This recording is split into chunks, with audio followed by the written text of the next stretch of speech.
Welcome back to the channel guys. तो आज का जो हमारा टॉपिक है वो रहेगा गाड़ी की मेंटेनेंस को लेकर के। जब हम कोई भी गाड़ी नहीं लेते हैं तो हमारी जिम्मेदारी उसके साथ साथ ये हो जाती है कि हम उस गाड़ी की मेंटेनेंस का भी ध्यान रखें। जैसे उसकी सर्विस टाइम टू टाइम कराएं। सिर्फ सर्विस से ही काम नहीं चलता, सर्विस के अलावा हमारा जो ड्राइविंग स्टाइल है वो भी हमारी गाड़ी को जल्दी ख़राब और लंबा चलाने के लिए उसका रोल रहता है। अगर हम गाड़ी को रैश ड्राइव करेंगे तो फ्यूल कंजम्पशन है वो भी ज़्यादा होगा और बार बार गाड़ी को चलाने से उसके इंजन के ऊपर भी दबाव पड़ता है।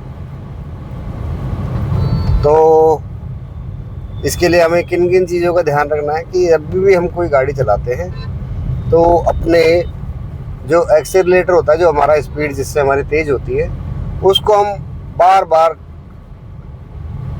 ज़्यादा एकदम भगाना गाड़ी को और एकदम से ब्रेक लगाना फिर एकदम से भगाना, इससे हमारे इंजन के ऊपर बहुत ख़राब असर पड़ता है। तो अगर हमें गाड़ी को लंबा चलाना है और उसको सही तरीके से कम मेंटेनेंस में रखना है, गाड़ी को कम मेंटेनेंस के लिए हमें गाड़ी को सही तरीके से चलाना भी बहुत ज़रूरी है। टाइम टू टाइम हम गाड़ी की सर्विस करवाएं और जो उसके अंदर अगर हमारी नई गाड़ी है तो कोशिश करें कि उसे कंपनी के अंदर ही सर्विस करवाएं, जिससे हमारी कुछ हद तक जो टेंशनें हैं, जो बाहर वाले लापरवाही कर देते हैं, कंपनी में उस तरह से लापरवाही नहीं होती है और हमारी गाड़ी का सर्विसिंग वगैरह अच्छे से हो जाती है। बाहर थोड़ी लापरवाही कर देते हैं लोकल, अगर गलती से गियर ऑयल या हमारा इंजन ऑयल है वो, तो उससे हमारे इंजन को नुकसान पहुंचने का डर रहता है। तो 2-4 साल तक 5 साल तक हमें कोशिश करनी चाहिए कि कंपनी में ही सर्विस करवाएं। हाँ, पुरानी हो जाती है गाड़ी, उसके बाद अगर हम बाहर से कराना चाहें तो कोई अच्छा मैकेनिक हो, जो अपना ट्रेन मैकेनिक हो, जिस पर हम विश्वास कर सकते हैं, ऐसे मैकेनिक से हम बाहर भी उसकी सर्विस करा सकते हैं। बाहर सर्विस कराने से हमें कंपनी की चार्जेस में, सर्विस चार्जेस और बाहर के सर्विस चार्जेस में आधा करीब फ़र्क रहता है। और कोशिश ये करें कि सर्विस का जो सर्विसिंग जो है गाड़ी की, वो हम अपने सामने ही कराएं और जो उसमें ऑयल डल रहा है उसको हम चेक कर लें अपने मैनुअल में कि जो हमारी मैनुअल के अंदर जो ऑयल हमें रिकमेंड किया गया है हम वही ऑयल उसमें डलवाएं। और फिल्टर वगैरह है अपने, ये चेंज करा लें साथ में, जैसे एयर फिल्टर होता है, ऑयल फिल्टर होता है अगर पेट्रोल की गाड़ी है तो।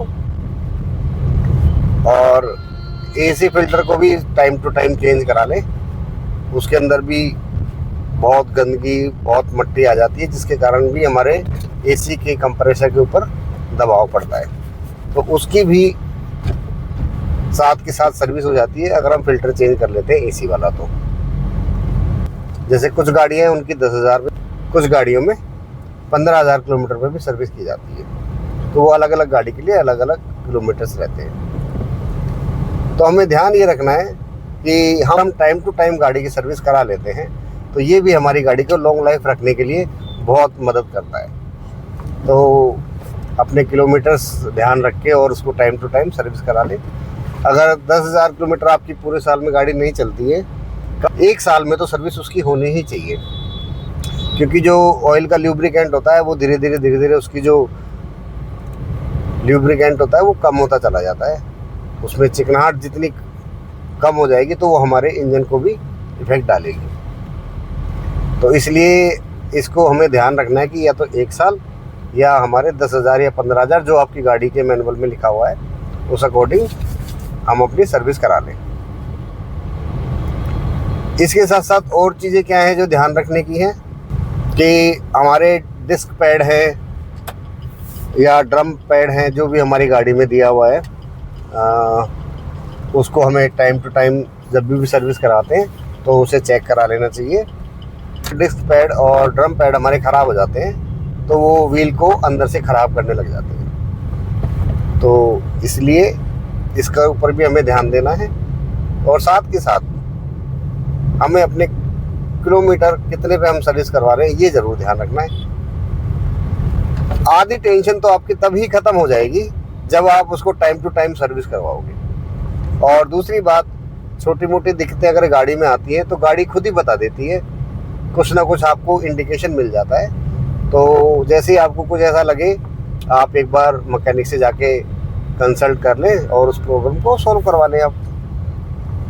तो इस तरीके से हम अपनी गाड़ी को लंबा चला सकते हैं और कम मेंटेनेंस में, ताकि सर्विसिंग का थोड़ा सा टाइम ज़रूर लगता है, लेकिन ये है कि ये हमारी गाड़ी को और हमारे इंजन को बचाने के लिए बहुत ज़्यादा मददगार है।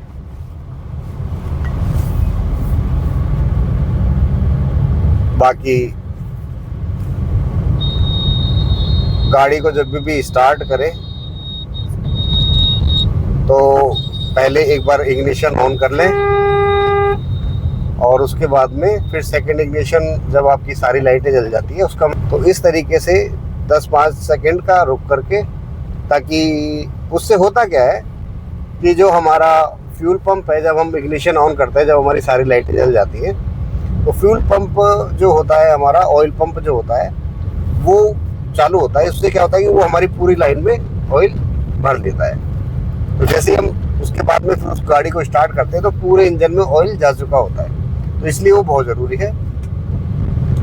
और ये एक छोटी सी टिप ज़रूर है, लेकिन है ना, ये बहुत ज़्यादा हमारी गाड़ी के इंजन को बचाती है। तो जब भी आप सुबह गाड़ी स्टार्ट करें तो एक बार इग्निशन ऑन करके सिंगल, और उसके बाद फुल, जब पूरी लाइट आ जाती है डबल, इस पर 5-5, 10-10 सेकंड का आपको रुक करके वेट करना है। और 10 सेकंड के बाद में फिर आप गाड़ी को स्टार्ट करके, और आरपीएम शुरू सुबह जब आप गाड़ी चलाते हो तो आरपीएम उसका करीबन 1500 के आसपास जाता है। जैसे मेरे पास मारुति सियाज है, इसके अंदर जब भी मैं सुबह इसको स्टार्ट करता हूँ गाड़ी को, तो इसका आरपीएम 1500 के आसपास सुबह रहता है।